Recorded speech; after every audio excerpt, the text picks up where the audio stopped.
Hi and welcome to week 1 of the yellow grade. In this grade we will be working a lot with the concept of changing levels. For example, travelling from standing to kneeling and from kneeling to sitting and back up again.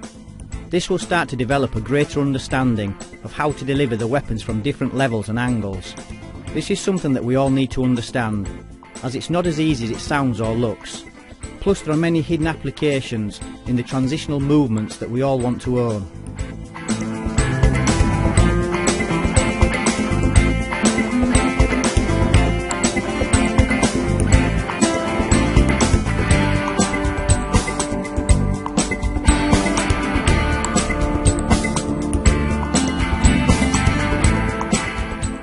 Shadow fighting alone is one aspect of the training, but shadow fighting with a partner is another interesting angle.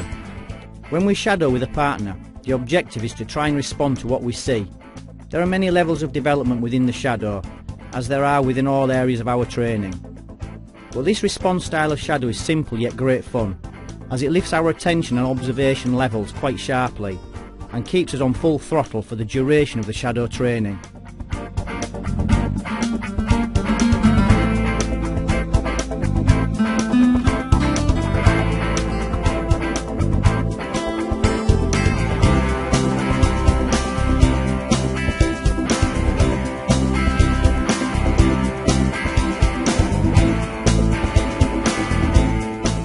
Okay, now we start with the first development of the yellow grade, changing levels. Let's take a quick look as Ruben shows how we start developing the basic level changes in the street. Notice how Ruben keeps a continuous fluid motion going. Although very basic at this stage of our development, this fluid motion will eventually give us the ability to use the body as a weapon in a very effective and efficient way. Remember when we spoke about the concept of the chameleon before? Well, there are many amazing applications all hidden within well executed body mechanics and level changes, only it's not always easy to see them in the beginning. Well, that's the reason why we're all training, right? To improve our ability and discover new things that people have never really seen before or don't quite understand to the full potential. And in the end it's exciting, because being able to extract more out of something that people think has nothing more to offer really is cool. Plus it's how pioneers forge the way forward and continue to discover new things that have always been there, only nobody ever discovered them before. And that's the challenge for KFM. Discover and find things that nobody's ever found before.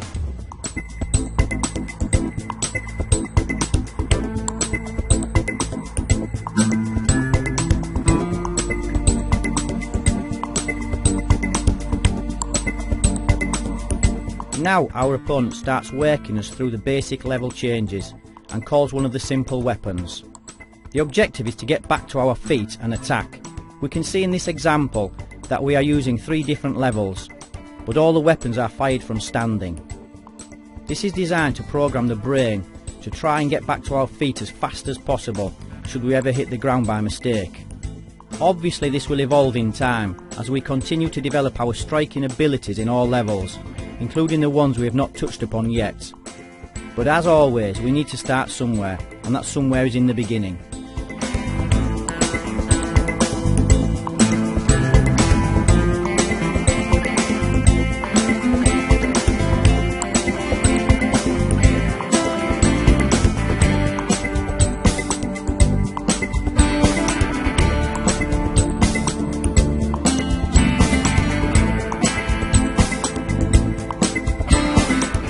In this example we isolate only the punches.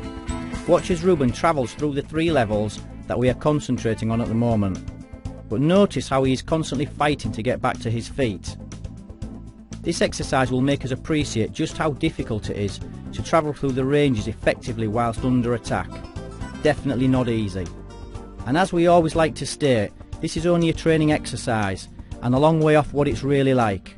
But our job at present is that of study and investigation. Lifting the levels of intensity will come. We just need to make sure that we have a good level of understanding before we really put the pressure on. We can clearly see that by introducing different elements into the equation, that it's really not that difficult to make a simple punch exercise quite stressed. As we all know by now, this is our job, to be constantly trying to extract more out of a simple thing. Always pushing to develop new abilities and constantly jumping out of our comfort zone. This is the only way we can push our own personal boundaries and achieve new levels of understanding.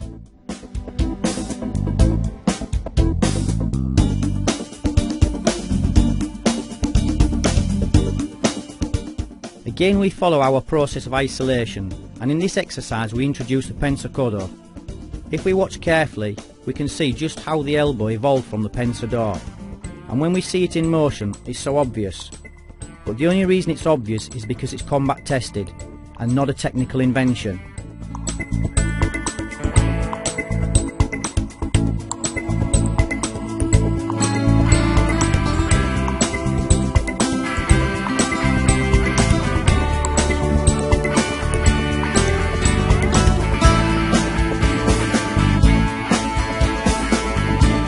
By making the predator travel up and down through the different levels creates stress. This makes delivering even the simplest of weapons quite difficult. And each day of our training we start to value just how important it is to step out of our comfort zones and dance with danger. This place of stress will push our action-reaction abilities to the limit, but at the same time will help us to survive and feel a little more able in this crazy and unpredictable environment.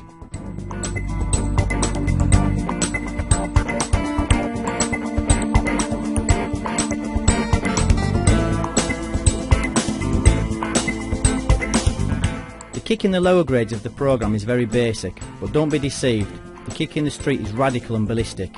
But in the beginning we need to catch the basic function before we open the door of dynamic development. Again in this example, you look how Ruben is constantly scrambling to get back to his feet in order to deliver the simple kick. And remember, this is only one of 1,000 exercises we can use to develop the kick. We have a long way to go in order to develop a deep understanding of street applications as regard the kicks.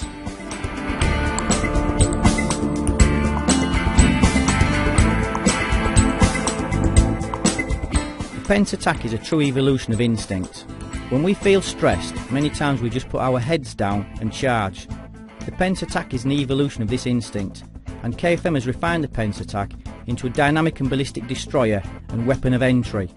We will feel over time, as we travel through the grades, how each of the developments are the consequence of one another.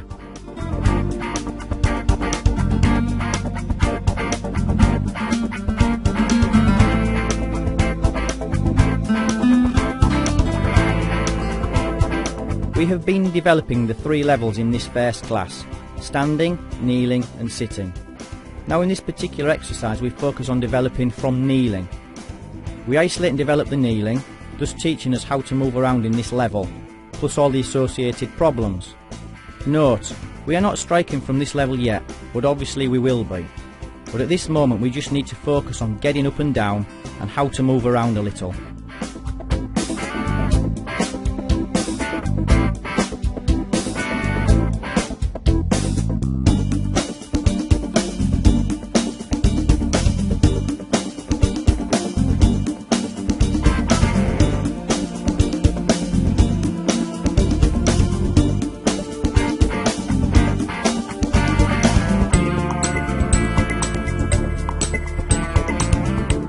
In the last of the one opponent exercises, we isolate the sitting position on the ground. All these areas have awesome potential, and this is our goal, to understand how all of these areas work. We will discover amazing things together across the course of the Urban X programme. Things that sometimes will seem obvious and others that the mind may struggle to understand in the beginning. But little by little is the way, and we need to make sure we enjoy the journey.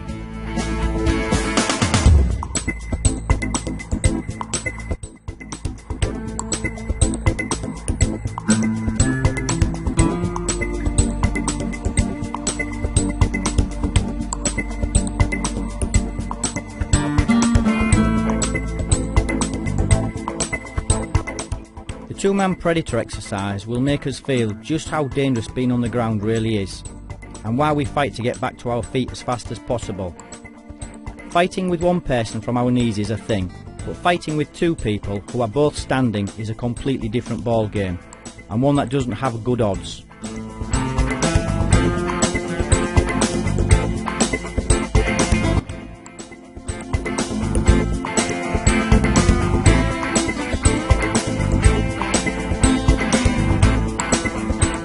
Sitting on the floor between attackers is not a good feeling at all. There are too many weapons directed straight at us, and all have a potential to do us great harm. Grabbing hold of an attacker starts to become very instinctive, and we will feel that it's not just words. It is something that we will all feel, because the instinct tries to find a way out, and grabbing hold of one of the attackers in an effort to take out one of the assailants is something that even the most naive will try to do. Okay, till next week, train hard and train intelligent. No medals for stupidity.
This week in Class 2 we shall be focusing on one aspect of the simple footwork development, the walk-in step. We will also be taking a closer look at the basic breakfall in the street. A simple question for everybody: what's the difference between the shadow fighting at the beginning of the class and the shadow fighting at the end of the class. Think about it.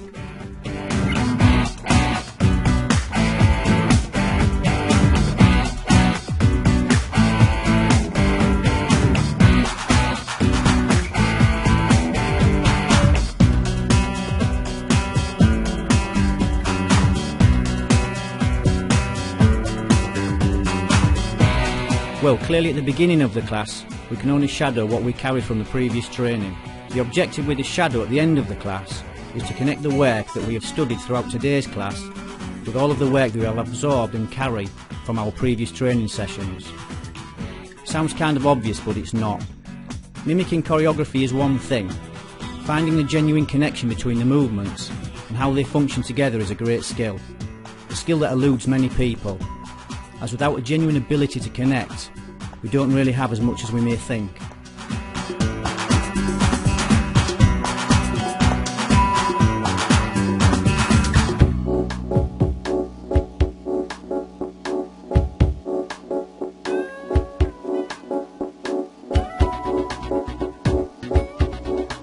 Let's start with an interesting twist on the subject of footwork.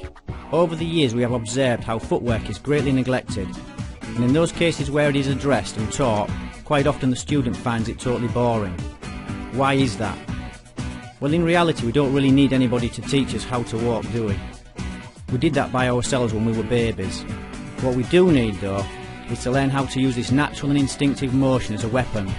That part's not so easy and takes a little more mental application if we are to develop a good ability with simple footwork. Although in this class we only show the footwork exercise, in the not too distant future we will start addressing all the application possibilities, and that's when simple things become amazing things.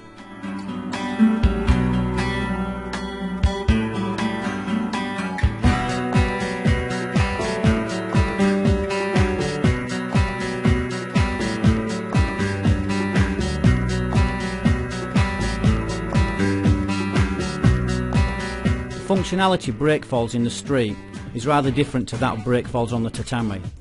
Concrete is concrete and it's not user friendly, hence there are no perfect answers. But there are ways in which we can try to exploit and develop this debatable subject. In this example, Roland is showing the simple technical development, and as always, it is the application that will answer all of our questions. Because this work is geared towards a white grade student who is studying to become a yellow grade student, all of the work is shown step by step, following our process of development, which is what?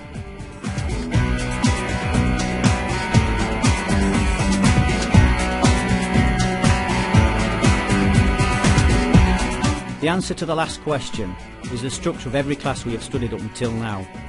Shadow, technical, one opponent, two opponents, shadow, and dynamic visualization. We would like to think that you have absorbed this simple formula by now, as it really will make the study of specific areas or weapons an awful lot easier. As with many things in this programme, the true application will become a lot more apparent as the time passes, because the only thing we can't cheat is time.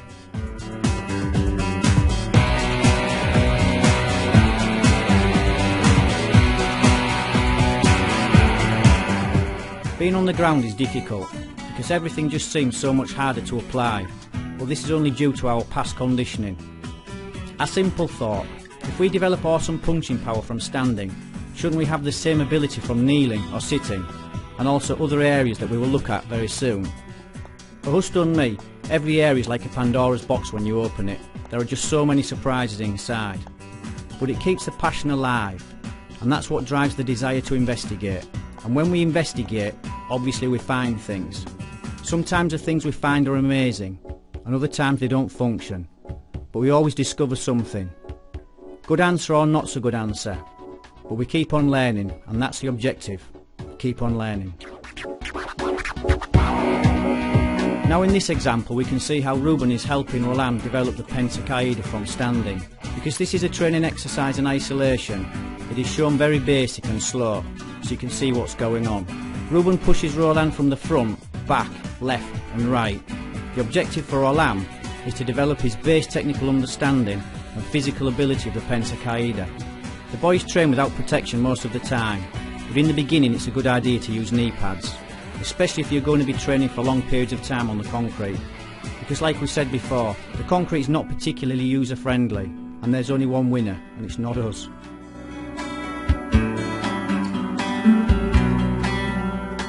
We follow the same process through the levels, making sure that we catch the ability and understand the Pensacola clearly before we put it into the two-man Predator, where it will become a little more evident exactly what it is that we're trying to do at present. We will also see in time how all of these basic developments evolve.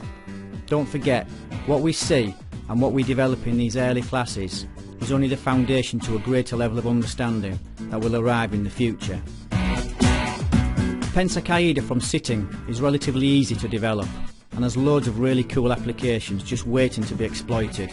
And exploitation of application is our objective. Getting used to playing around on the concrete will give us a little more confidence and ability, and with confidence and ability comes intent. Intention is a dangerous emotion because it arouses predatory mentality, and all predatory animals have only one intention when threatened. This is part of the predatory emotional puzzle that we're all working on, and how to transmit this via the training.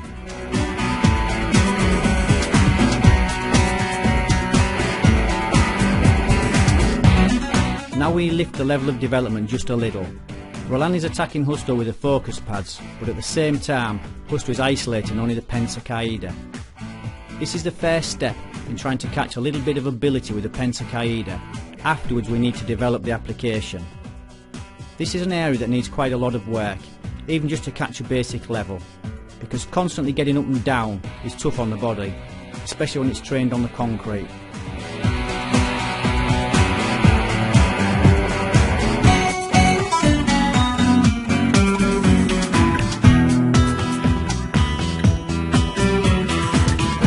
We can clearly see that if we isolate and train each of the areas, like we're showing here, where the predator only receives and does not retaliate yet, that it's a tough old game, because we are constantly receiving, plus we need to adapt to the concrete, which is not easy, and that's when we train outside on a regular basis. If we are training outside on a regular basis, this kind of environmental training will condition the body in its own unique way, a way that cannot be achieved just training in the academy, and in the end it won't be such a shock or a trauma to the body.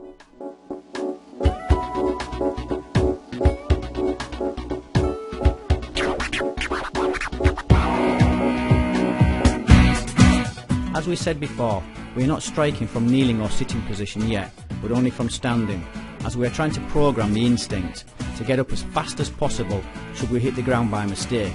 Because if we think about it logically, why would we stay on the ground in the street?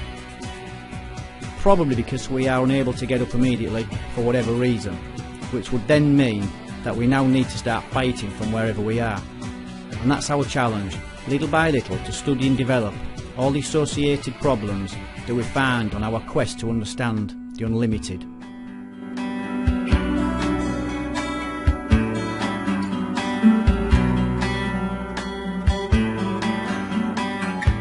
As always, when we put any development into the two-man Predator, it really starts to come alive in a quite unique way. It's where we play our own tune. Now the technique is just a thing, it's how we think, feel and respond that determines what and how we express ourselves. This is how we all develop our own way of using the information. We are all different. We may receive the same information, together with all the hows and whys, but the way in which we express this will be very individual. For example, all our boys receive the same information and teachings, but they all move and look very different from one another.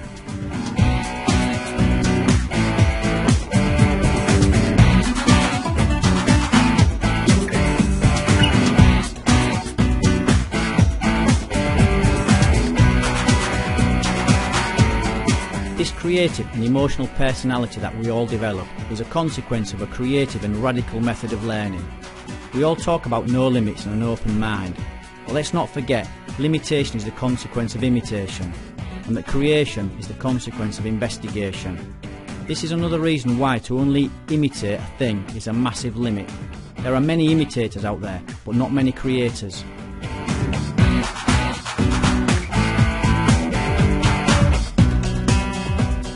The learning process in KFM instigates creative development. This is the only way we will ever exploit who we are. Trying to look like or be like somebody else is fruitless. We need to understand who we are and then exploit this to the maximum. This kind of creative learning process draws and develops incredible potentials out of people.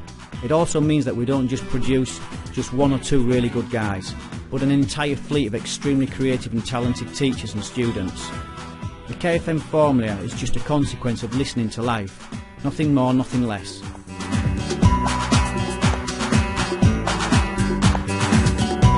As always, we close the physical part of this week's class with a shadow.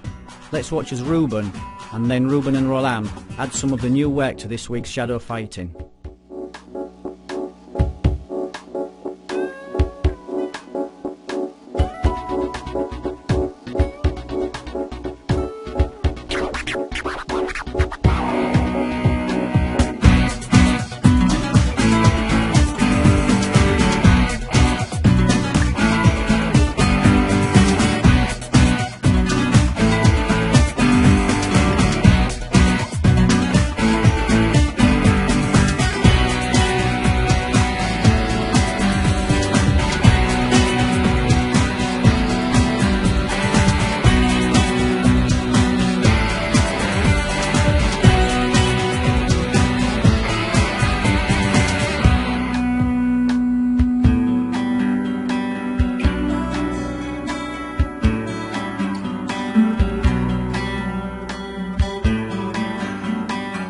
I hope we are all training our dynamic meditation at the end of each training session.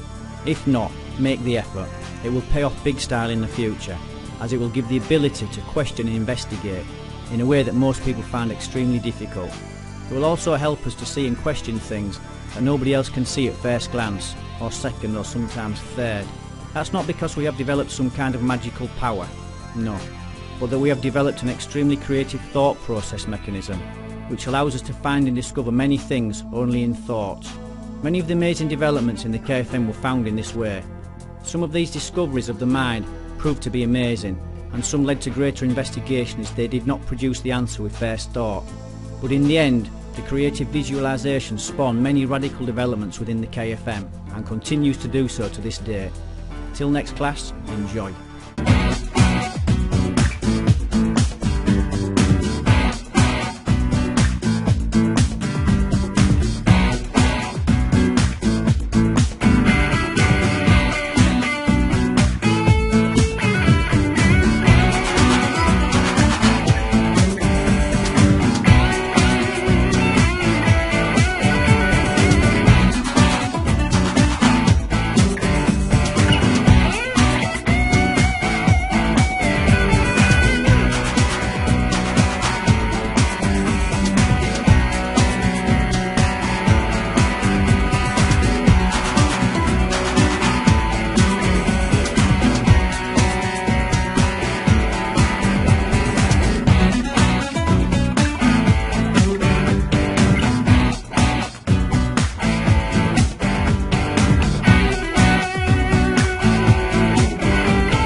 In this week's class we will be focusing on the concept of double striking.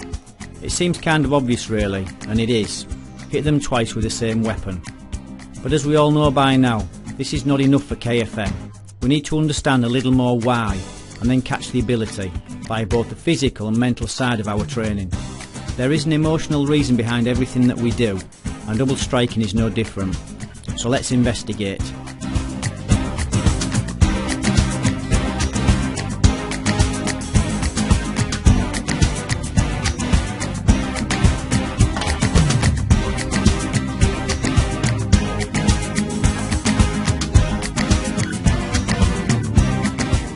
Making the punch with the footwork once again seems beyond simple, but as we will all find, keeping a constant fluid movement going whilst blending in the footwork is a lot easier said than done.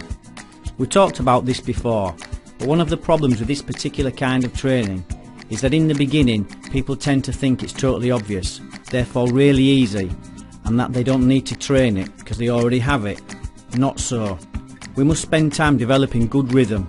It's not as easy, and it's definitely not boring if the mind is focused correct.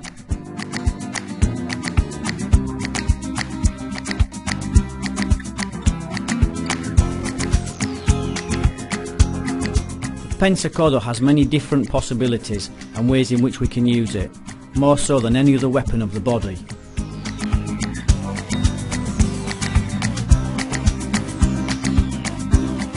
For this reason the elbow is known as the Terminator, as it damages almost everything it touches.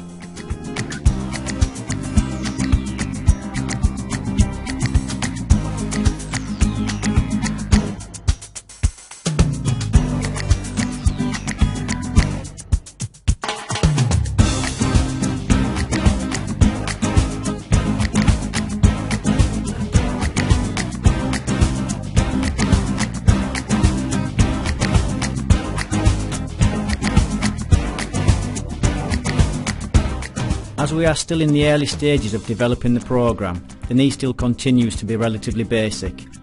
The only main difference at this stage is that we try to keep the hands up and around the head area as opposed to pulling them away, like in many other arts. There is one very simple reason why we keep the hands up around the head, and we should all know what that is by now. Again, we try mixing fluid movement with the knee as opposed to training it from static.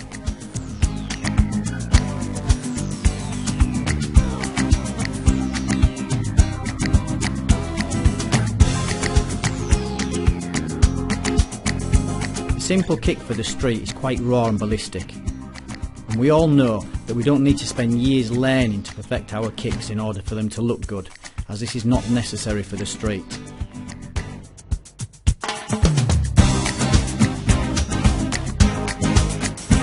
In the early days we just need a decent level of application. It is our time served across the years that will give us the knowledge and ability, but the time is the one thing that we can't deceive, so step by step is the way.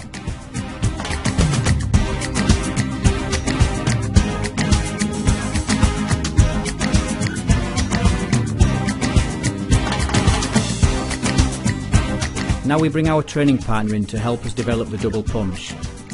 The concept is simple, but the application needs training. Plus they will start to test our body mechanics, as without good mechanics the punch will feel weak. Only punching from the shoulder is okay, more or less.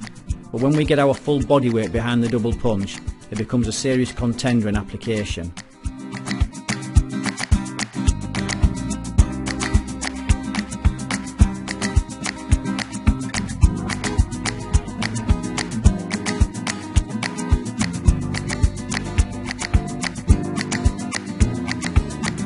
The double elbow is very interesting in application. The elbow is generally only thrown in single shots. Why, I don't know. But one reason may be that without good mechanics, it's very difficult to get the power into the second elbow. Therefore, in general, this affects the confidence and usually results in the second elbow never being thrown.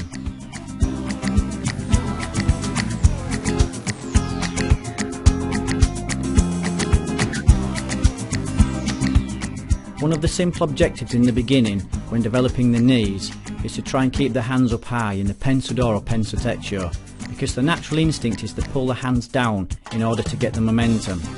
so keeping the hands high takes a little training.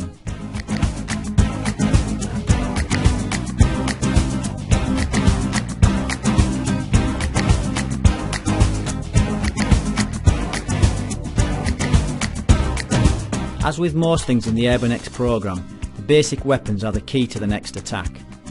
What do we mean by that? Well, all weapons are hidden within each other, and the ability to connect them is the essence that we're all seeking.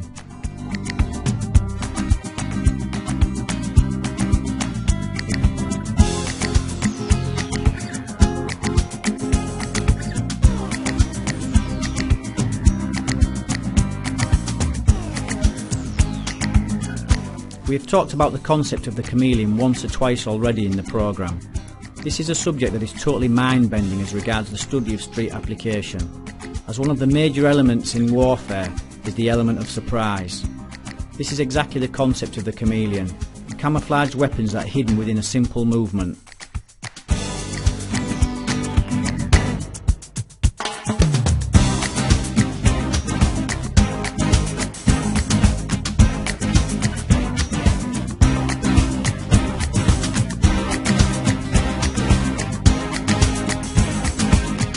Now we carry a little of the work from before and connect it with our current line of study.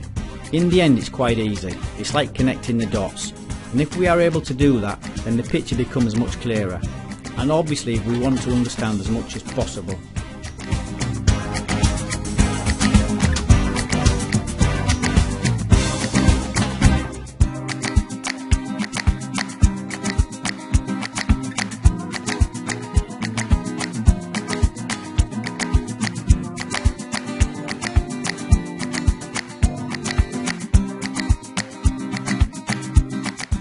Spontaneous action-reaction is our goal, but we need to have a structured process of learning in order to do so. Music is always a good example. All good musicians that have a genuine ability understand the structure of music.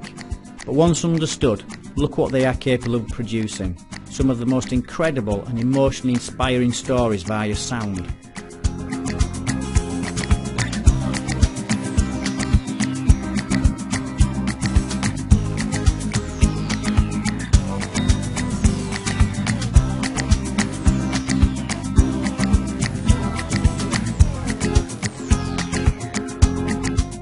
We are only able to express our work effectively in the predator exercise if we have followed and understood all the process correctly. Physical spontaneity is just like an extremely talented jazz player who is able to change key and tempo at will, yet keep the music flowing. This is due to an incredible knowledge and understanding of how music is structured and how it all connects together to create a musical expression of the mind. Our journey is exactly the same, only our expression is via the understanding of the physical movement and how it is connected with our emotions.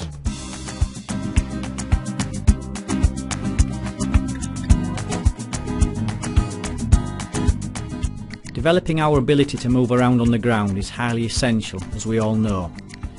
But we also hear every day just how dangerous being on the ground really is. So we can never train this area too much, as we will learn something new every time we train.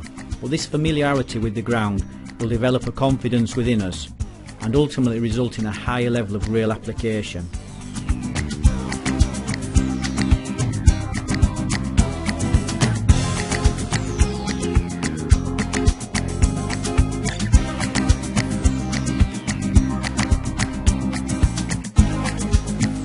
Here we go then, last development of this class. I think we can all see just how chaotic the predator can become even when we are not using too much information. Hopefully we can all see now just how the Pensacolla is used for catching anything that is close to us on the ground, and maybe some of us can see the hidden applications which we will be developing soon. We should also be able to see how Roland uses the Pensador to great effect whilst climbing up the body.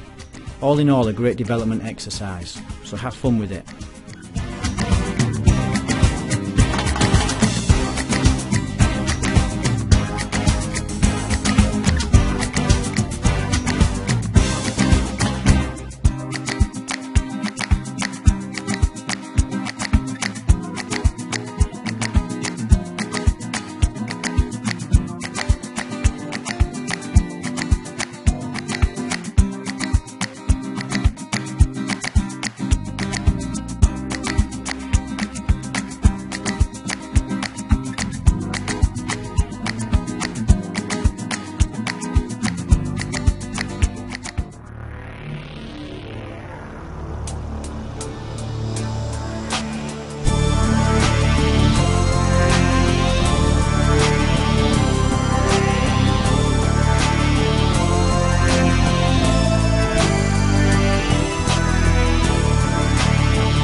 Pensapunyo Seis can be trained in two basic ways, direct or flowing.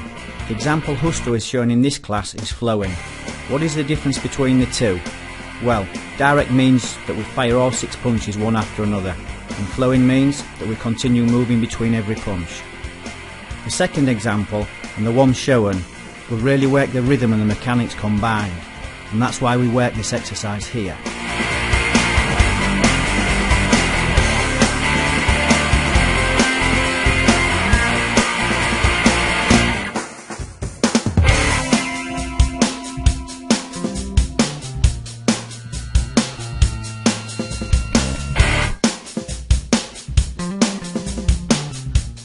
Like with the last exercise, we show the punches flowing, but now we add the simple footwork. The objective is to get these simple movements connected, as without these connections, the practical application will suffer, as we won't have the spontaneous ability that enables us to keep moving, whilst at the same time having the ability to attack.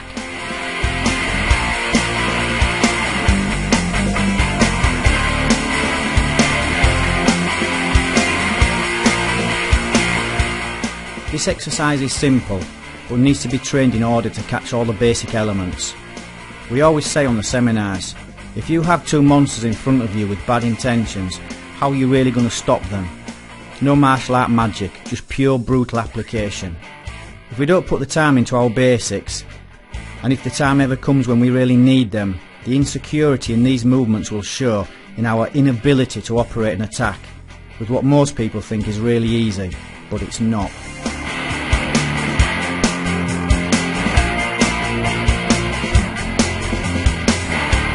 The next part of this week's class is to start building the base combinations. The process is simple and very easy to follow. Here we show the punch in combination with the elbow, but as we now know, the KFM elbow, which evolved from the pensador, is very different to the classical elbows that are usually taught. There is a good explanation for this evolution. Can you remember what it is?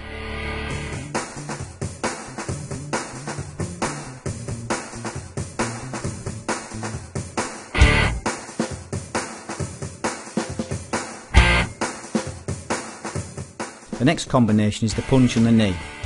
The knee is used in combination with the punch to great effect, even at a basic level.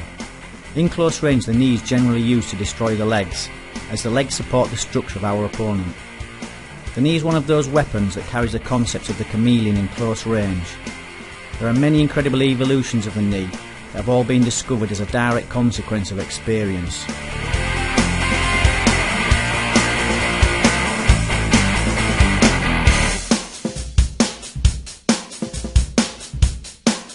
We will see in time how the kick and the knee complement each other perfectly. The most interesting part of our training is how the mind receives information. We see this next example all the time. We can give a piece of information to two individual people. One will learn a thing and the other person will play with it and question it. And questions are usually the consequence of training, because when we train we find problems and they need answers, hence questions start arising all the time. This is how we grow, by constantly investigating intelligent questions.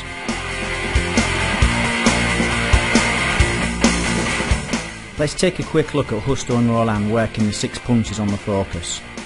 Notice how both of them are constantly moving. This is to try and provoke rhythmic development. Poor pad feeding has many detrimental effects on our personal development.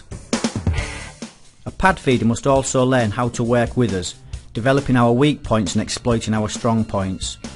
The role of a pad feeder is to help us understand and develop a whole universe of elements, concepts and absorption of key principles, and not just wave 2 pads around in the air, as is often the case.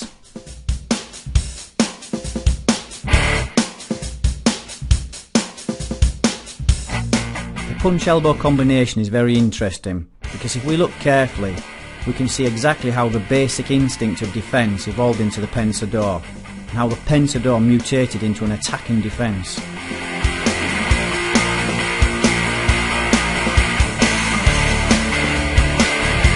The simple elbow is just one of those radical evolutions that the pensador has given birth to. There are many more, but for now we need to concentrate on connecting the punch and the elbow, and appreciate why it has evolved as it has.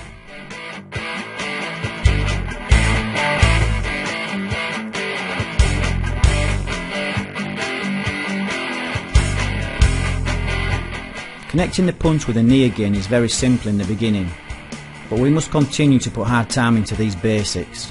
As we said before, if we have two monsters stood in front of us with seriously bad intentions, how are we really going to stop them? Tickle them till they can't stop laughing, or totally annihilate them?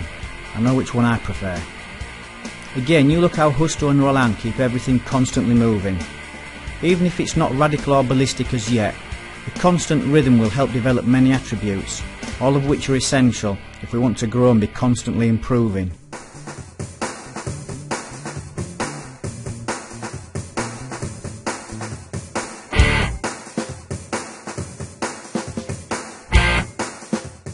Justo is showing the kick, only off the back leg in this shot. Obviously we need to train both front and back. We've said before about how the kick is very interesting in the street. Well, what exactly do we mean by that?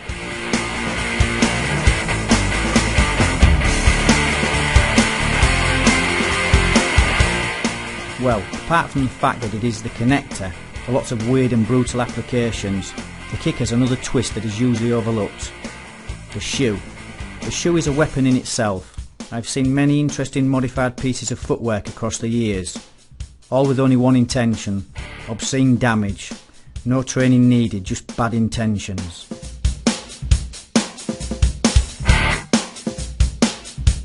Now we change our training partner and he/she now becomes an opponent. There is a clear difference between a training partner and a training opponent. An opponent is generally attacking us, whilst at the same time trying to help us. Even if the intensity is low, it stops us from ever getting lazy or arriving at that place where we think we know everything and saying stupid things like, "Got it, what's next?"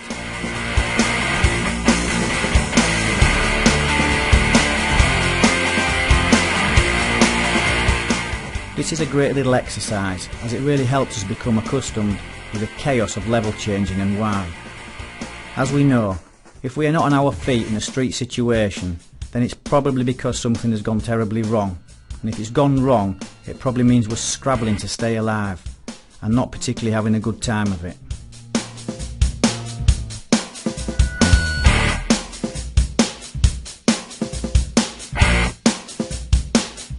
Trying to get back into the fight when we have lost control of the situation is a nightmare. This is when we really need that turbocharged mentality and physical understanding of where we are. Then, and only then, may we stand some kind of chance of surviving what is obviously a life-threatening situation.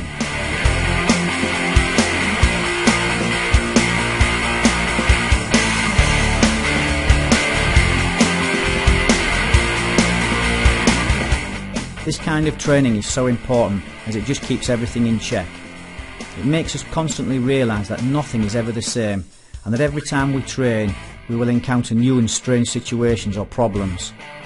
Plus, outdoor training should be normal for all of us now, especially if we've been following the process properly, as we have had 4 months training in the street now.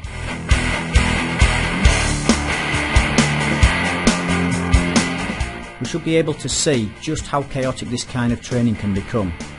Remember, there's not that much going on yet, but you look how Roland needs to be constantly adjusting and adapting, and this is only a simple training exercise.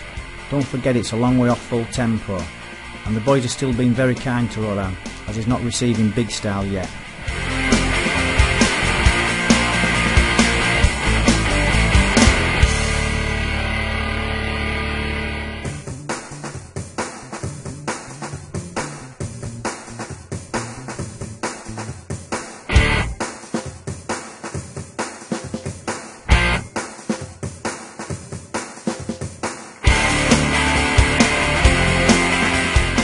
Again, in this next exercise, you can see how the elbows are almost hidden to the naked eye within the pensador. This is how this particular evolution of the elbow first came about, fighting in a totally chaotic environment. It's simple but radical, and it's a pure consequence of reality, not just another fantasy creation, spawned from yet another false training drill that has never lived in application, but only in game mode.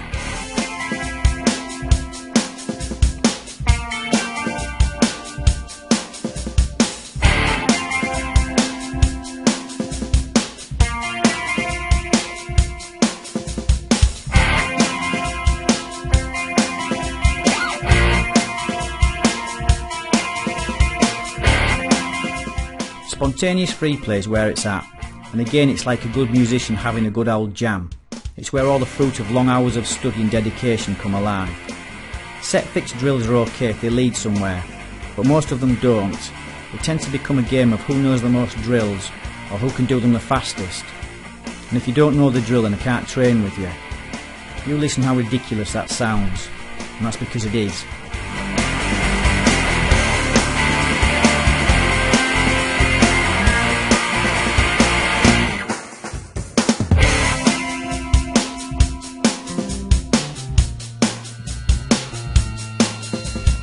Fighting in the street is not a game in any way, shape or form. It's a complete disaster. A simple mistake in the street may result in you never going home again, meaning that you will never see your wife, husband or the children ever again. The street holds no compassion for the deluded. Bad people think nothing about walking across the road and smashing somebody in the face with a lead pipe because it seems like a fun thing to do. These kind of actions come about from a certain kind of mentality. That being a very nasty one, usually with no remorse, only self-empowerment. This kind of person has no fear and is way more dangerous than the average martial artist, even those who are training on a daily basis. So let's all try to keep a very open and educated mentality towards what we're trying to do and what we're trying to achieve.